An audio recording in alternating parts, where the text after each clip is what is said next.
Good morning, good evening, good night. It's your boy Wesley.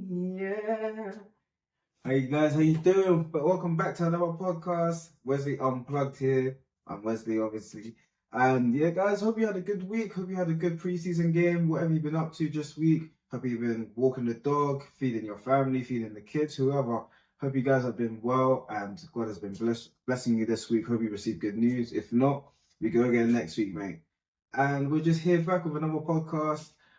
As you can see, the title podcast, it is pace and power versus skill and technique. I feel like those are the four elements that will really make a footballer. Not to mention, obviously, football IQ. But before we get onto the video, guys, thank you for being so supportive on my social media accounts. Thank you for sharing. Thank you for liking, guys. Just keep liking, keep subscribing, keep following the YouTube channel. Keep following the TikToks, keep following the Instagram, the Twitter, all of that. Link is going to be in the description down below. Thank you guys. Just keep being, just keep being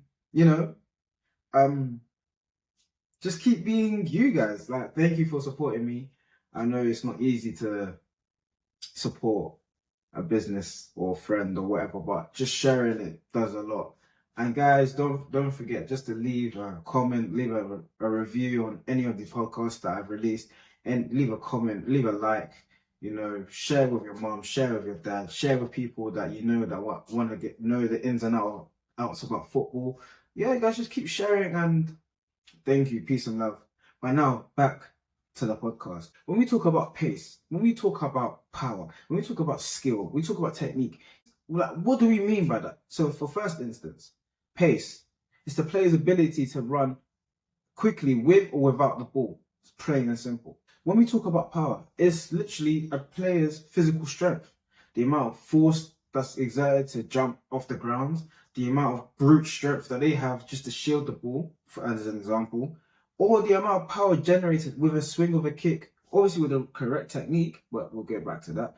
It's the amount of power generated with a swing of a leg to hit the ball.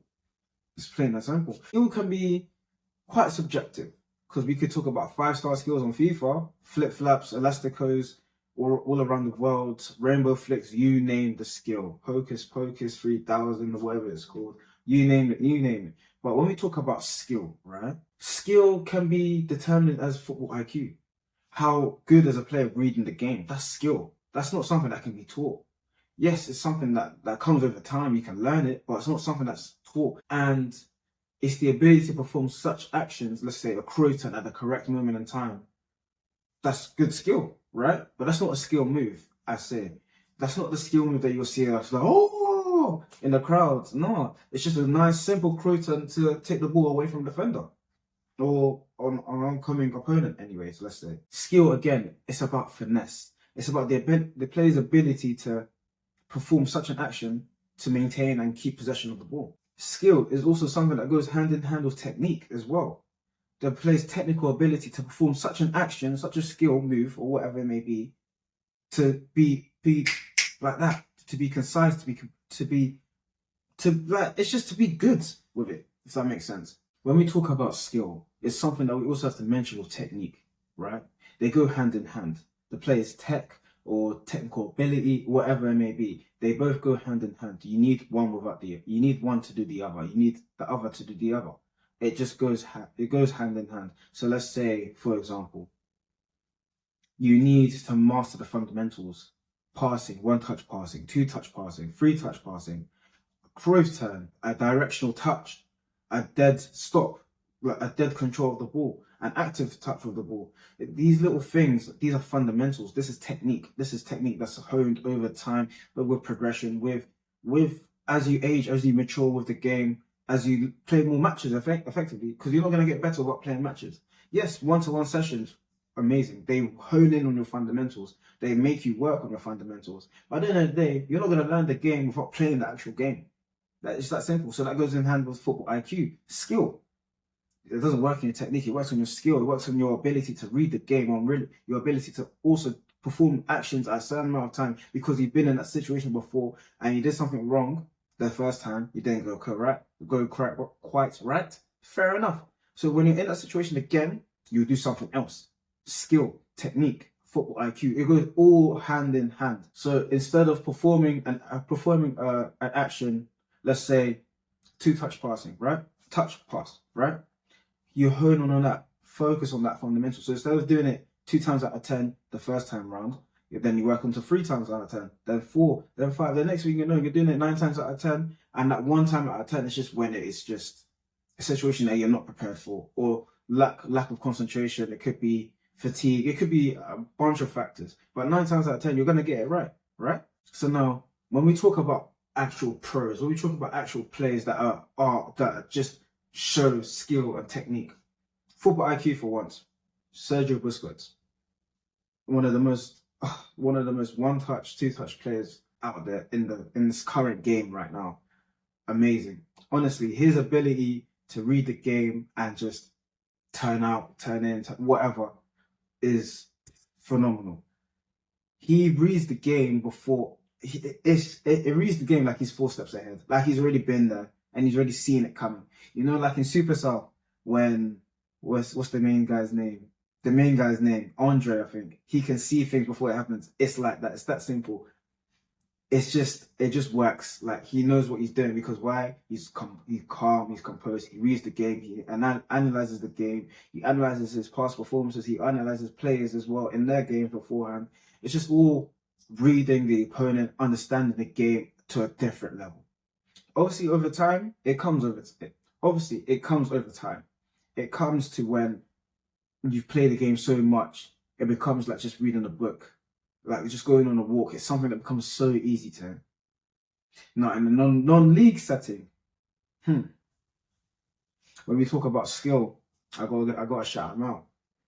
Ruben Carvalho just recently signed to Maidstone, I believe. Big him up on his move. Congratulations. I believe the National League North side or South side. I'm not sure. I think it's step 2 though. I think it's a step 2 or step 1 side. I'm not sure. But anyways, congratulations to him. But yeah, back to the actual thing. Skill. Just watch his game clips, watch his highlights, actually watch him in an actual game. I've had the pleasure of seeing him at Wingate in Finchley a couple of times, because it's just literally up the road from me. And yeah, watching him play is just beautiful, man. Like, he reads the game. Yes, he'll try a few flicks and tricks here and there, but most of the time it's gonna pull off because he reads the game well and he has that little flair about him. I believe he's Brazilian, which helps. As you know, most Brazilian players know about Joga Bonito. Yeah? But in terms of him, he's phenomenal like that. He reads the game well. He understands how to play the game in certain moments. No, when we talk about technique in the pro environment, Messi. There's no one better that I can describe than just Messi. How he weaves in and out of players. How back in his day, just all you have to do is, I feel sorry for the younger kids. When we talk about technique in the pro game, I feel sorry for you kids, because you guys just have to look at the YouTube clips, because you watching him playing UCL nights, finals, quarterfinals, knockout stages. Messi on his day was a joke. Yeah. He was a joke. The way he would sit down players, there's viral clips of him sitting down players. You got Boateng, you got James Milner, you got him even twisting up Ronaldo, Cristiano Ronaldo. You got him twisting up the greats, the greatest of the greats in this game. And it's just a joke. His dribbling ability is filthy, but that's because he's got the fundamentals down pattern. He's able to do all of these things. Like, he doesn't do too much. He doesn't do like these five-star skills, flicks and tricks, body feints, and just ball manipulation. Again, the fundamentals down pattern. It's things that you need to learn, need to work in your own time. It's not something you can do on the training pitch because you won't have the time, because the gaffer has only got 2 hour, 1 hour and a half slot. He's got to work on technique and tactics for the upcoming game. You can't do that in training with them. You got to do that in solo training, your own personal session. That's why football requires so much dedication. To get to that next level, to get that level that you want to get to, trust me, you need to do the fundamentals. Get the fundamentals down pattern. Another example, but away from football, Ben Whittaker. You see him doing his showboating in the boxing fights because he's got the fundamentals down patterned. He can have fun in the ring. He can have fun taking the mick out of his opponents. Yeah, it's not nice, but at the end of the day, boxing is entertainment. All these sports, that cricket, baseball, NFL, whatever, you name it, it's all entertainment at the end of the day. Because why? They're paid professionals that should have the fundamentals down patterned to give us entertainment, and we can have an enjoyable watch of the game or the match or whatever it may be. So again, get the fundamentals down patterned. Trust me, rely on the fundamentals. It will make you one of the best footballers in the world. I've seen interviews where people talk about the pros, and in training they just talk about one-touch passing, two-touch passing, pass and move. Look, these little details that they've worked on so many times over the years, throughout their careers, because it's the fundamentals at the end of the day. How you play the game is all fundamentals. Work on your fundamentals. Work on your pass and move, your one touch, your two touch, three touches even, chest and touch, or fire and touch, whatever. Kick-ups. Kick-ups are the best way to learn how to control the ball. Hands down. Kick-ups are underrated. Doing 100 kick-ups, that's good. That's good. Doesn't necessarily mean you're gonna have a good touch, but it means you know how to control the ball. Control the ball 100 times over. Just one more thing. Going back to Messi, search up his first goal in a Barcelona kit. Forget the commentary. Uncle Messi, forget the commentary. Watch how he plays. Watch what Messi does in that situation. Now, when we talk about another pro, when we talk about skill and technique, Neymar Jr., it goes without saying, of course. His trickery, his flair, his skillage, as one of my boys would say, he's outlandish with his skills and his trickery. It's a shame that careers have hindered him. He's currently going through a career injury right now. So it's a shame that he's going through an injury right now. But Neymar, when he was playing in Barca, in Santos, PSG even, making those Bayern Munich players look like training cones, it's a joke, man. He makes any player look like they're not a professional. And he's playing against pros. So again, but that's just also a thing that he's worked on in his own time. He's not worked in team training. He's worked on it in the solo sessions. And he's got it down patterns that he's confident enough to do it in a game. And the more you do it in a game and the more you embarrass your opponent, the more your confidence grows and your game IQ will grow as well. Because there's certain players you're not going to be able to do it to. But you won't care about that because you'll just do it anyways. And if they foul you, they foul you. They get pissed off, yellow card. They get pissed off again, sorry for swearing. If they get angry again, that's a yellow card. If they get angry again, another yellow, they're off. It's that simple. Football's also a mental game. That's right. It's like chess. When you give, you gotta be able to take it back. But if you keep beating your opponent, move after move after move, they're gonna get frustrated. It just happens. And when they get frustrated, concentration goes. Their fatigue level, it won't necessarily rise, but because they're mentally frustrated, it's going to have a physical effect. Does that make sense? They're going to be physically affected by it. They're going to get frustrated. They're going to lose their touch. Their touch will be baggy, heavier than a shopping bag. It will be heavy.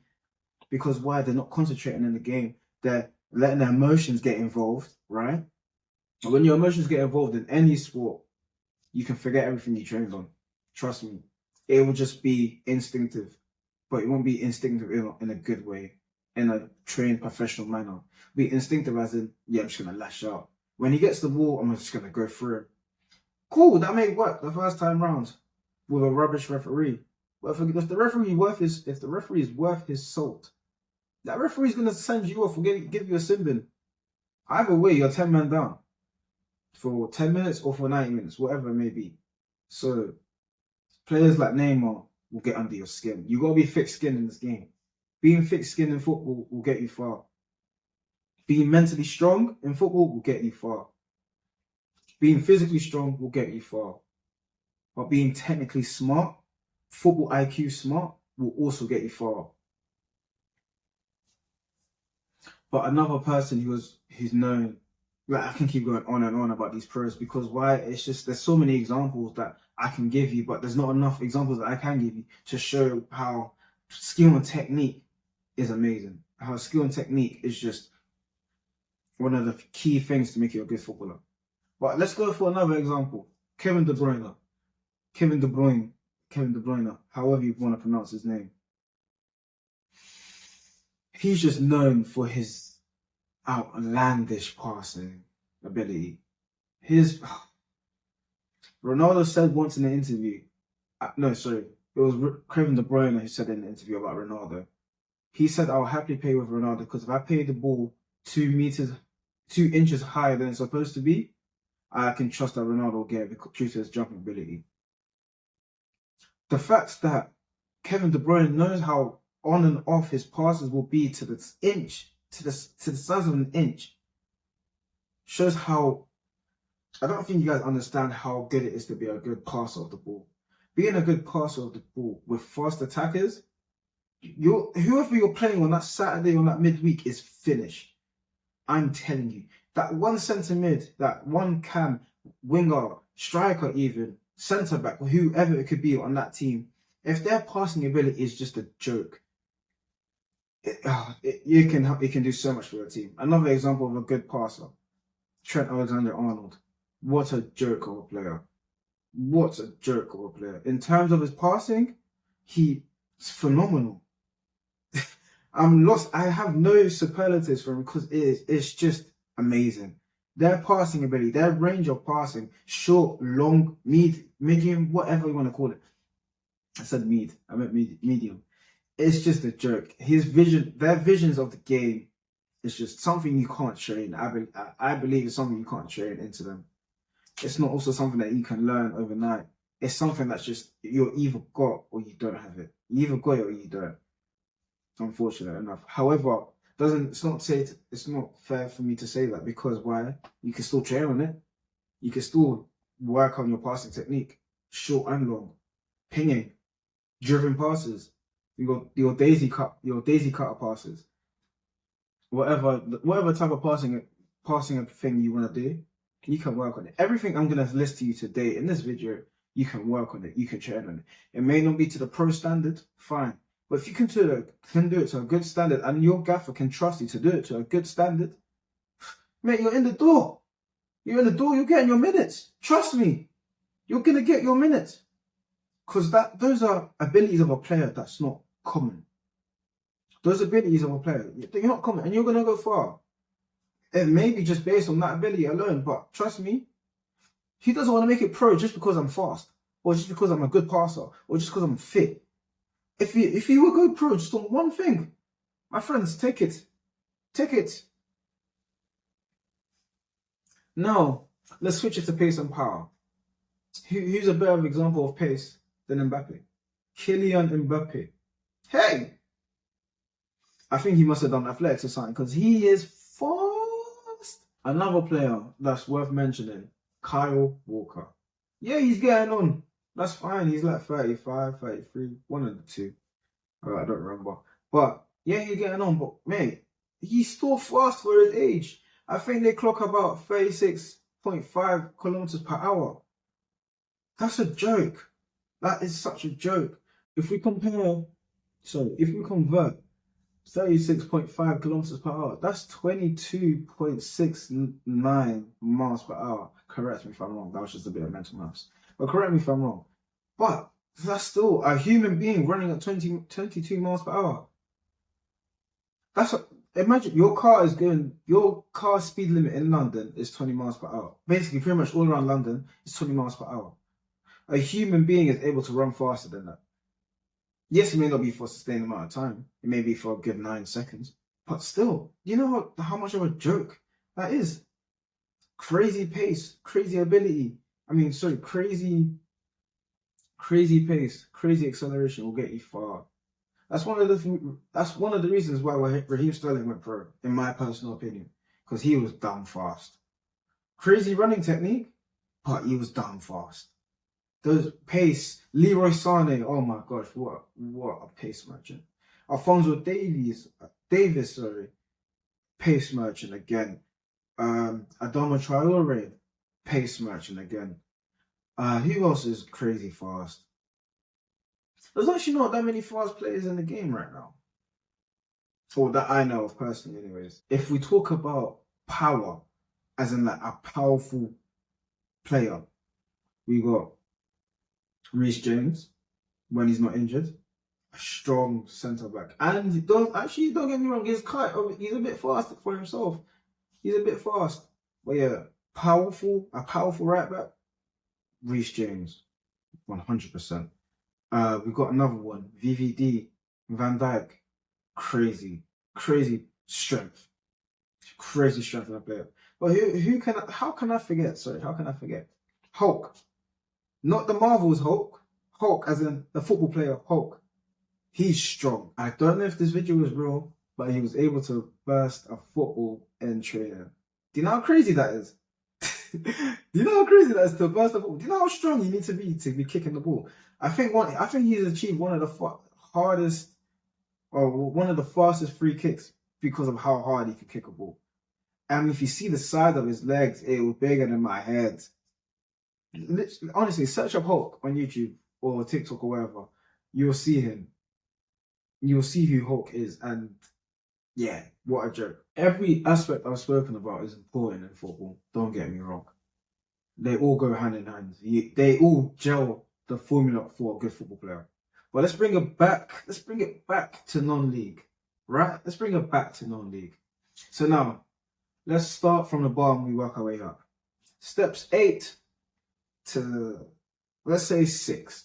Step 8 to 6, right? Step 8, it's basically just normal Saturday football.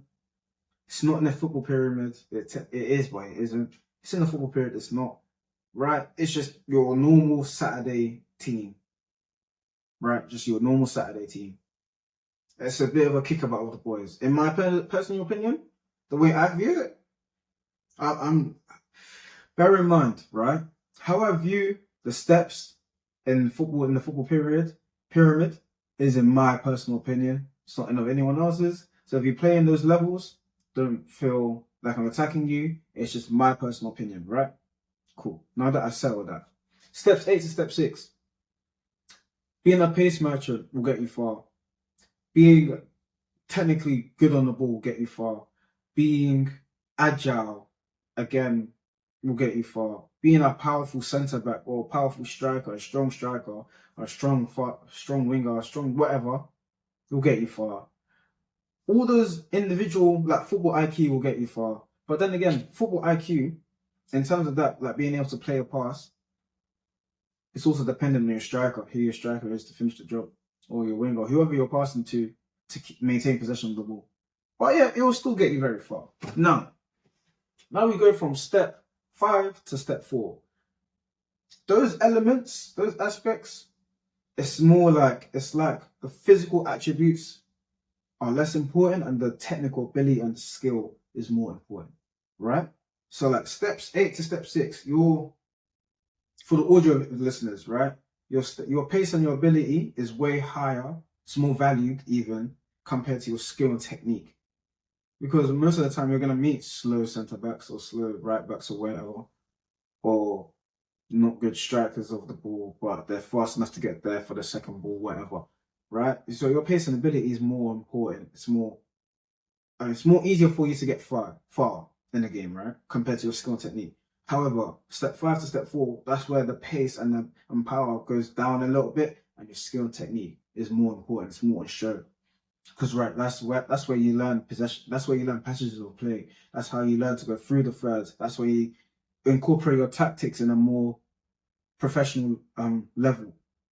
It's more valued to be a skilled and technical player than to be just a pace merchant and just a powerful striker or a powerful centre back or whatever it may be. You learn patterns of play in step 5 and step 4. So that's where your skill and technique, you being able to play with 1 touch or 2 touch is more important than just being able to run around the corner. Because if you're not able to play that 1 touch and set and then run around the corner, if you can't do that first pass, you're not going to be able to do the second part of your job.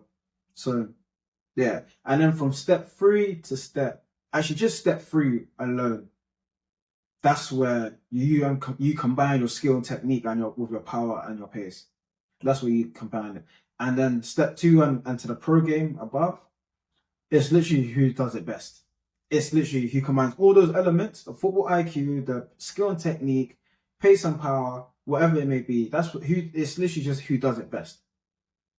And who's the fittest of them all and who's the smartest of them all, who's the strongest of them all, who's the more mentally determined, who's the most mentally strong. And that's where your mental ability, your mental strengthness, that's where it comes into play. That's where it's more, yeah, we need to, guys, we're good footballers, but we're not mentally there. We're not mentally strong.